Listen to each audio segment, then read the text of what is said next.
L'avenir mondial du climat était en négociation à Dubaï, aux Émirats arabes unis, lors de la 28e conférence des Nations unies sur les changements climatiques, en sigle COP 28. Cette conférence s'est déroulée du 30 novembre au 13 décembre dernier, au lieu du 12 comme prévu dans le calendrier officiel. Celle-ci a abouti à deux décisions importantes, à savoir l'accord historique sur la transition hors des énergies fossiles et la création d'un fonds sur les pertes et dommages. Mesdames, Mesdemoiselles et Messieurs, bonjour. Bienvenue à Afrique Environnement Plus. Vous avez compris qu'aujourd'hui, nous allons vous parler de la COP 28. Nous allons faire le décryptage de cette conférence mondiale sur le climat avec un invité spécial qui est sur notre plateau.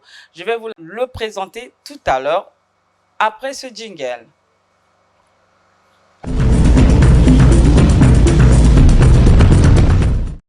Nous allons faire le décryptage des accords retenus à la fin de la COP 28 avec un invité spécial. Et l'invité en question, c'est M. Arsène Ngelele, personne ressource sur les questions climatiques. Bonjour, M. Arsène. Bonjour, Madame la journaliste. Et bienvenue à notre émission. Merci beaucoup, que j'aime bien beaucoup. Alors, sans plus tarder, M. Arsène, nous allons rentrer dans le vif de notre sujet. Avant cela, je propose d'abord à nos téléspectateurs de suivre le reportage de Espoir Lamy sur les accords retenus lors de la conférence des Nations Unies sur les changements climatiques, édition 2023.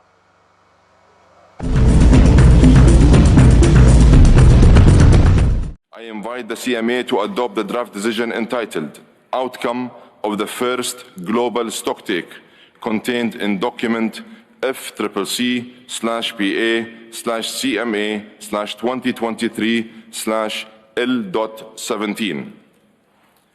Hearing no objection. En l'absence d'objection, le texte est ainsi adopté.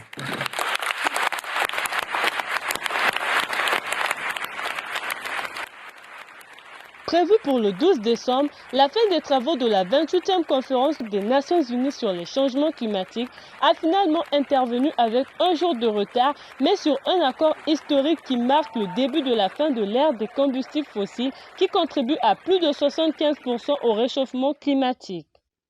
Il s'agit d'un document de 21 pages qui ne comporte aucun caractère contraignant pour les États. Ce texte qui ne mentionne pas la sortie des énergies fossiles jette les bases d'une transition énergétique juste et équitable consolidée par des fortes réductions des émissions de gaz à effet de serre et un financement accru. Nous devons être fiers de notre réussite historique. Mesdames et messieurs, le monde avait besoin de trouver une nouvelle voie. Et en suivant notre étoile polaire, nous avons trouvé cette nouvelle voie.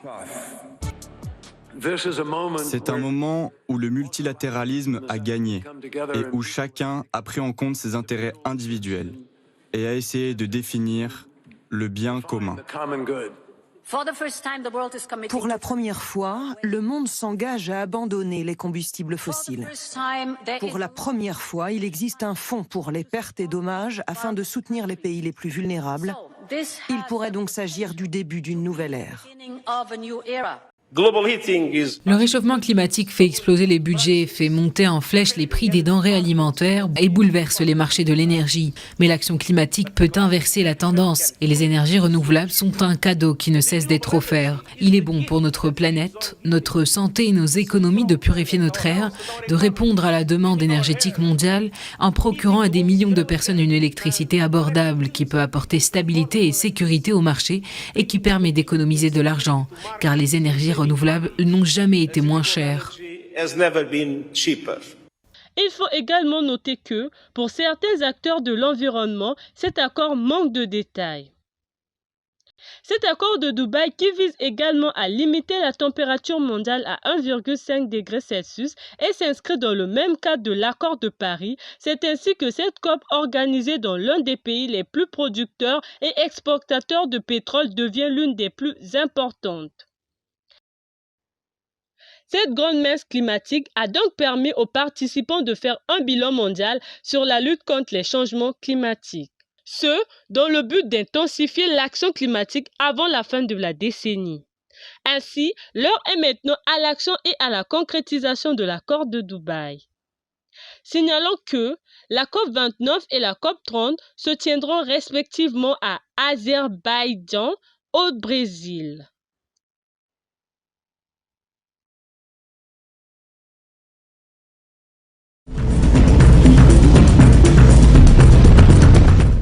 Voilà, de retour sur ce plateau après le reportage d'Espoir Lamy. Rebonjour, Monsieur Arsène.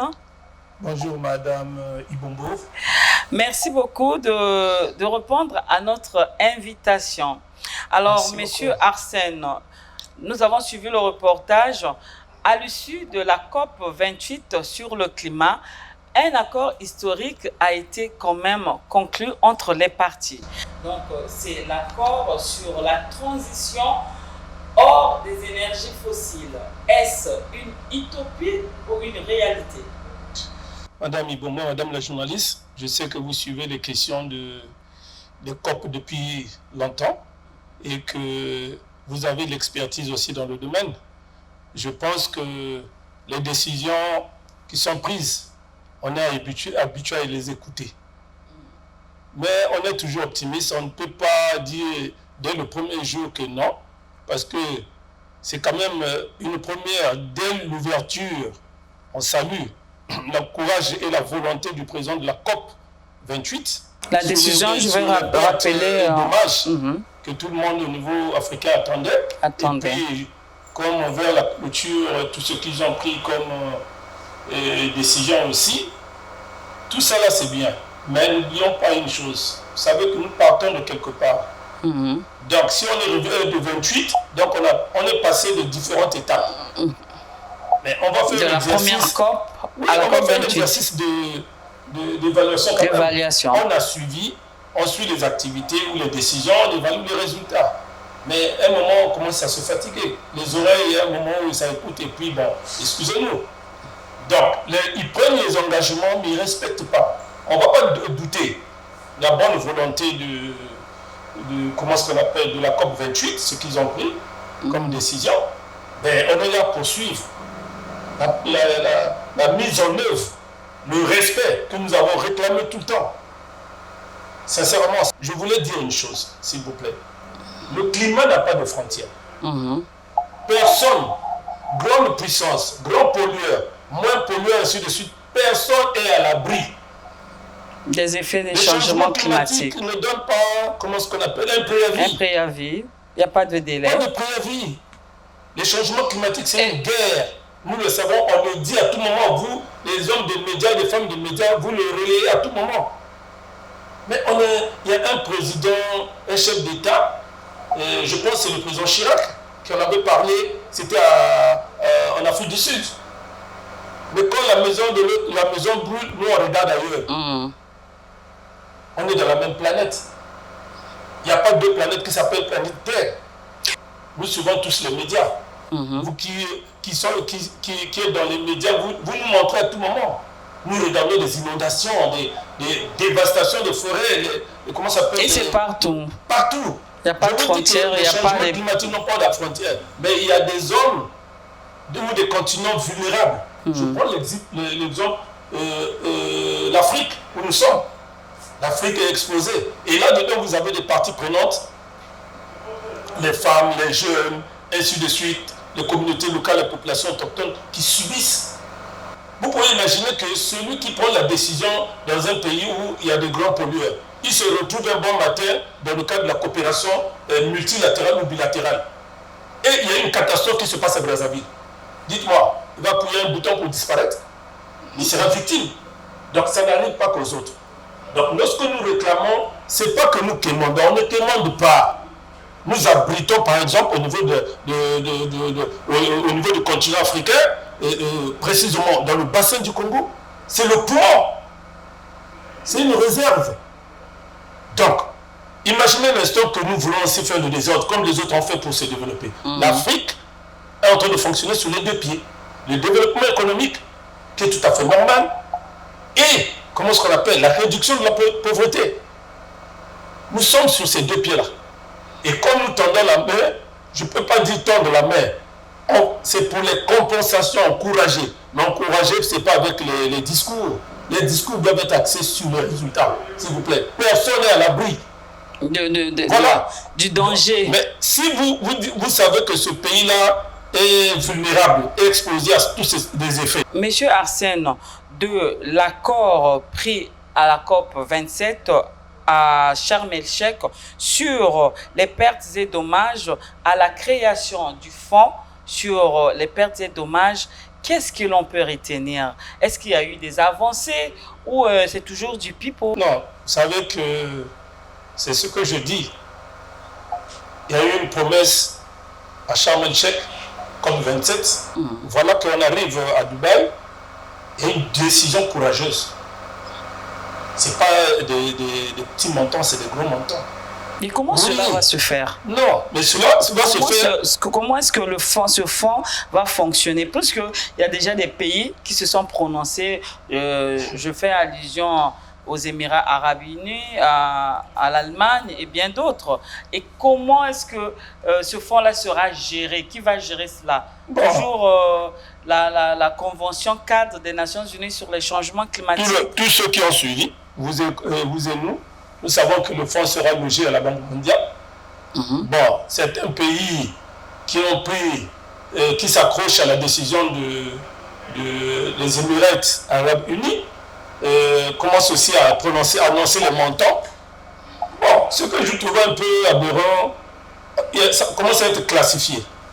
Oui, mais les pays pauvres, les pays à revenus intermédiaires dans certains pays qui ont pris des décisions, vous n'aurez pas accès. Non, s'il vous plaît, nous devons faire très attention. Le changement climatique, c'est une guerre. Il y a des réfugiés climatiques, il y a des déplacés climatiques. Nous avons besoin de la paix climatique. On parle de la justice climatique.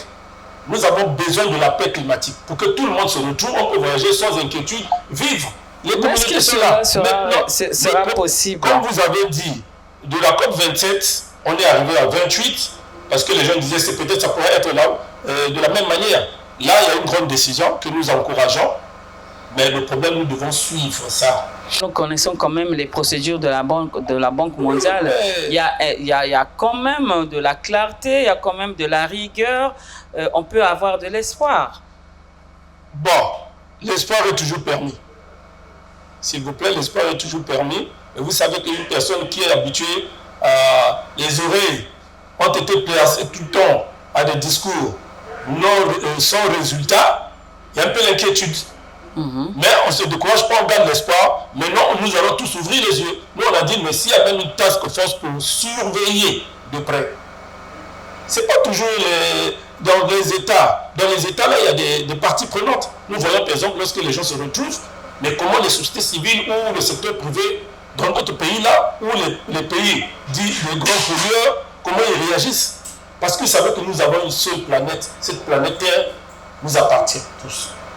Donc, personne n'est à l'abri. C'est vrai qu'avec les technologies de pointe, et nous on est très faibles pour faire face à certains événements. Mais nous passons à la transition énergétique. Oui, c'est jusqu'en 2050, on va regarder, mais il faut qu'il y ait une structure de suivi et d'évaluation. Les décisions doivent être pour que nous puissions dire, bon, vous avez dit ça, mais qu'est-ce qui se passe? Pourquoi on n'a pas fait? J'ai toujours dit, on suit les activités, on évalue les résultats. Mais l'évaluation n'est pas un procès, c'est un outil puissant de prise de décision. C'est pour le bien-être de l'humanité tout entière. Je le répète, ce n'est pas parce que nous on est à fait. Non, nous devons être ensemble. Agissons maintenant et ensemble. Vous allez voir que les choses vont avancer. Donc les discours doivent être axés sur les résultats. Les engagements doivent être axés sur les résultats. D'accord. Monsieur Arsène, vous avez participé à la COP 28 en tant que société civile. Quel était votre apport? Bon, vous savez qu'avant d'aller, il y a eu des échanges, tant sur le plan national, sur le régional et continental. La décision, l'Afrique a eu un document commun de Nairobi. N'oubliez pas que nous avons eu le deuxième sommet des 3 bassins dans notre pays. Il y a aussi des déclarations. Oui, donc, quelle était votre contribution? La contribution, c'est quoi? Nous avons dit... Votre présence à Dubaï, c'était pour faire quoi exactement? La présence, c'est pour accompagner les décisions qui ont été prises lorsqu'il y a eu la décision, comment ça s'appelle, la non-opposition, ou la position de l'Afrique. Mais toutes les parties prenantes sont là. Donc, dans les pays, il y a toutes les parties prenantes. Et nous, on se retrouve dans cette décision. Voilà. Mais après, nous allons mener le plaidoyer et regarder avec les autres comment nous allons tenter d'avancer. Donc, le problème, c'est qu'on s'est dit à l'interne, on a mené ça au niveau international. Maintenant, il y a certaines choses qui sont passées, ok, mais le problème, c'est surtout le suivi. Les résultats de ce que nous avons, nos attentes. Les gens ont fait des, comment est-ce qu'on appelle, nous avons été sur le terrain, on a constaté ce qui marche, ce qui ne marche pas, et nous permettent de dire, voilà notre position par rapport à telle situation. C'est surtout les communautés qui sont au cœur. C'est très capital. C'est là où je reviens encore sur les 2 pieds où l'Afrique devait marcher sur le développement économique et la réduction de la pauvreté. Mais dès le premier jour de l'ouverture de la COP 28, il y avait eu comme la matérialisation de la décision de Sharm el-Sheikh. Alors vous, société civile, comment avez-vous accueilli cette décision et comment entrevoyez-vous déjà l'avenir de cette décision sur la création d'un fonds sur les pertes et dommages? C'est comme je l'ai dit par rapport, madame la journaliste, nous on a applaudi, mais on a dit mais. Pourquoi le mais? Parce qu'on regarde hier, on regarde le passé. Ce qu'on a il y a eu quand même des avancées, non? Oui, mais Sharm el-Sheikh, après, voilà. Sharm el-Sheikh a signé l'accord. Ils ont annoncé, on est passé à la COP 28. Et les pays qui vont donner de l'argent. Ce qui est intéressant, le jour de l'ouverture, cette décision, on a dit, ah bon, ok, merci, mais nous sommes toujours sous nos gardes. Voilà, parce que le problème, on est habitué à écouter ça.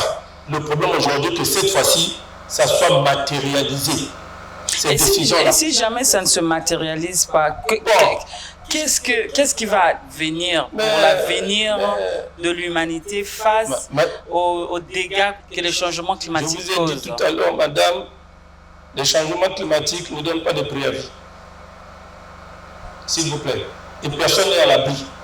Nous avons les tourbières entre les 2 Congos. C'est une réserve de carbone. Nous avons des plantations, nous avons l'Afrique, le pourcentage est très faible, 4%.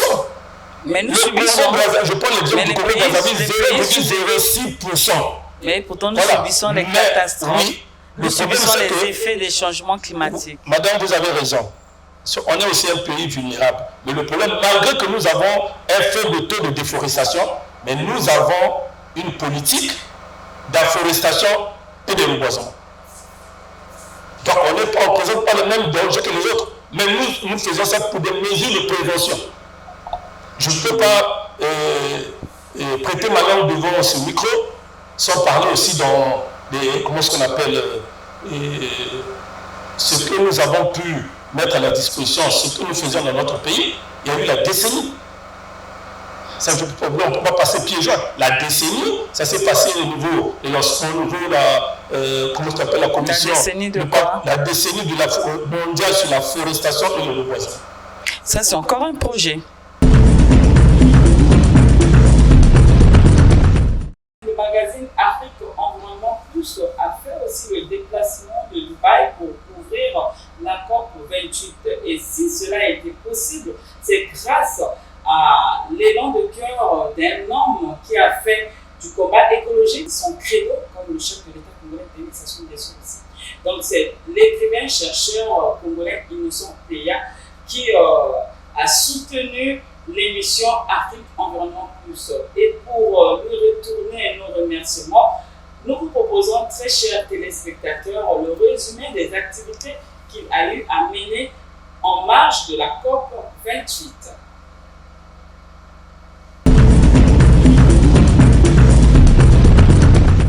Avec la création de ce fonds pertes et dommages au premier jour de cette conférence sur le climat, la COP28 s'est ouverte avec une lueur d'espoir pour les pays en développement. Ainsi, après la cérémonie d'ouverture, les délégués et experts des pays présents à Dubaï ont engagé des négociations sur l'épineuse question des énergies fossiles, celles d'adaptation et d'atténuation, du genre, d'agriculture, ainsi que de la transition écologique.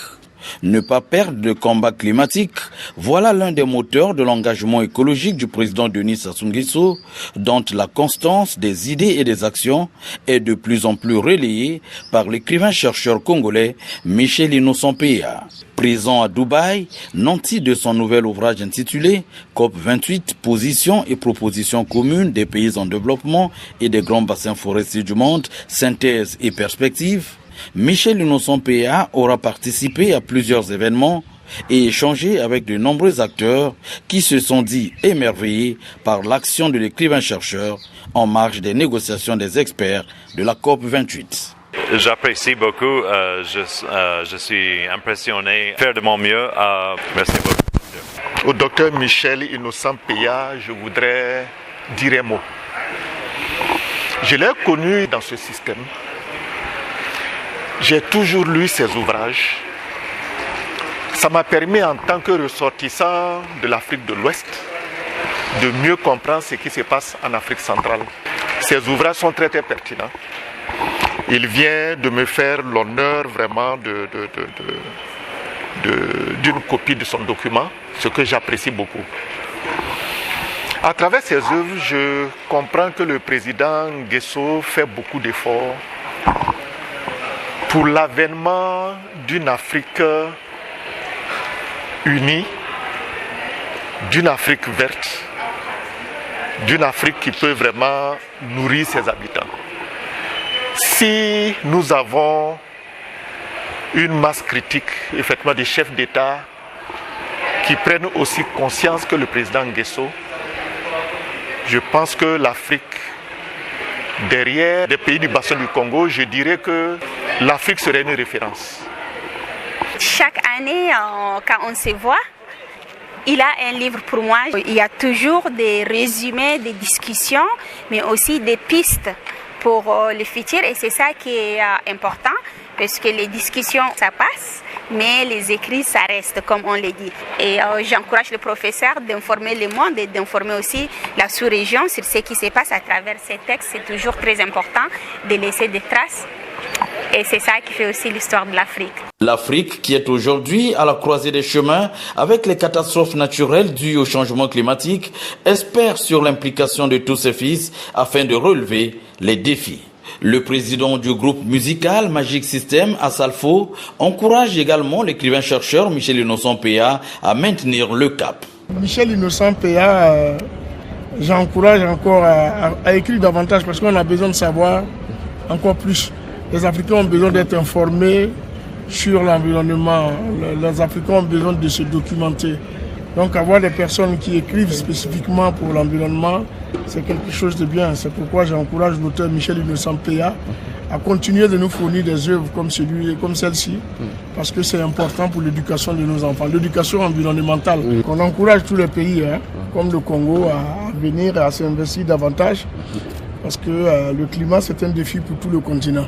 Et vous savez que l'Afrique sera la première victime si nous ne nous prenons pas garde. Même si nous polluons moins, c'est nous qui sommes aujourd'hui la victime collatérale de tout ce qui peut arriver avec la détérioration de l'environnement. Donc, comme le Congo, tous les pays africains doivent être engagés pour la lutte contre le réchauffement climatique. Que le combat que le président Denis Sassou Nguesso est en train de mener au Congo-Brazzaville est un combat noble. Et je voudrais que tous les pays africains, tous les présidents africains essaient de s'inscrire dans cette logique. C'est vrai que déjà ça se fait partout en Afrique, mais il faut quand même que cela soit intensifié. Et je voudrais vraiment dire merci à monsieur le président Denis Sassou Nguesso pour ce combat noble qu'il mène pour le pays africain. Parce que ce combat n'est pas uniquement pour le Congo, mais c'est pour tout le monde entier et particulièrement pour l'Afrique. Et l'ouvrage que nous tenons actuellement, nous allons le lire avec soin et essayer de le mettre en pratique. Ce que nous sommes en train de dire de façon orale va disparaître. Mais ce qui est écrit restera à l'éternité. Nous voudrons tout simplement lui dire merci d'avoir transcrit ce qu'il a reçu comme éducation, d'avoir pris un temps soit peu pour partager son expérience. Le combat littéraire de Michel Innocent PA est la parfaite traduction du combat écologique mené par le président Denis Sassou Nguesso au profit de l'équilibre climatique mondial et pour le développement durable en Afrique. L'Afrique centrale a été honorée par le Congo. Je voudrais saluer ce que fait le docteur PA dans la sous-région. Voici un chercheur qui non seulement est de toutes les COP, a suivi le processus, mais nous alimente par ces documents. Mais il est important que nous avons besoin que beaucoup de chercheurs se mettent autour de cette dynamique et j'espère que très prochainement j'encouragerai donc le docteur Michel Innocent PA de mettre en place un think tank justement pour toutes ces questions, afin que cela soit publié. Et il y a déjà non seulement un travail de traduction qui est fait en anglais, en espagnol, en français, et ça, on attendait de ces financements de la communauté internationale. Mais ils ne sont pas prêts à financer parce que c'est de nous le savoir. Mais là, il s'est organisé pour le mettre à la disposition des universités. Il revient maintenant aux chercheurs d'aller plus loin. Mais nous avons maintenant un référentiel. Toujours à Dubaï et en marge des travaux de l'accord 28, Michel Innocent PA a assisté à la signature d'un accord portant sur la protection des écosystèmes, de la nature et du climat en faveur de la République du Congo. 50 millions de dollars américains, soit 30 milliards de francs CFA, c'est le montant de l'accord signé par Rosalie Matondo, ministre congolaise de l'économie forestière, Christophe Béchu, ministre français de la transition écologique et de la cohésion des territoires, et Virginie Jus 5 Vissus, commissaire européen à l'environnement, aux océans et à la pêche. Qualifiée de la COP de l'accélération, cette 28e édition de la Conférence des Nations Unies sur le climat aux Émirats Arabes Unis aura dressé la synthèse des actions engagées depuis Copenhague, Paris, Marrakech et Sharm el-Sheikh.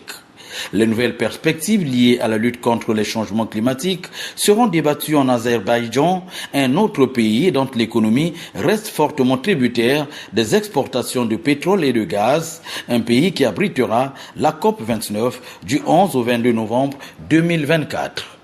Ne dérogeant nullement à la tradition, l'écrivain-chercheur Michel Innocent PA, assisté de quelques membres de l'ONG COBES, le Cercle des Amis Unis pour le Bon Sens, a saisi cette opportunité de la COP28 de Dubaï pour mettre à la disposition des participants ces différents ouvrages tels que le tout dernier, COP28, positions et propositions communes des pays en développement et des grands bassins forestiers, synthèse et perspectives, le combat écologique de Denis Sassou Nguesso, guide des scènes, guide pratique, technique et stratégique de boisement, de reboisement, d'afforestation et de transition écologique pour les États, 10 années d'afforestation mondiale, une initiative écologique de Denis Sassou Nguesso au profit de l'humanité, la diplomatie climatique de Denis Sassou Nguesso, guerre climatique mondiale, une lutte cruciale sous-estimée, bassin du Congo, monde sans lui, monde sans vie, bombe haine, richesse, mystères et opportunités du bassin du Congo, plaidoyer de Denis Sassou Nguesso pour la protection de la planète,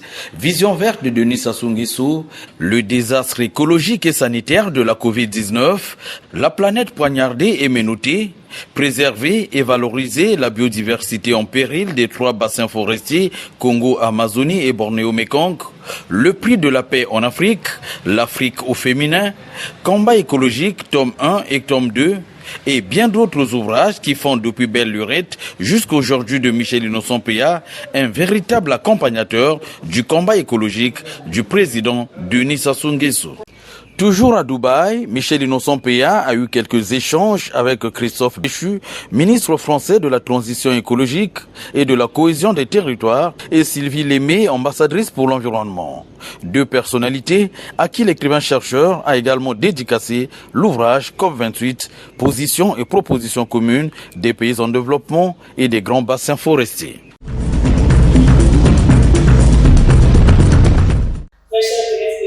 Merci à vous de nous avoir suivis. On se retrouve à la très prochaine occasion. La journée est assurée par Elka et son équipe.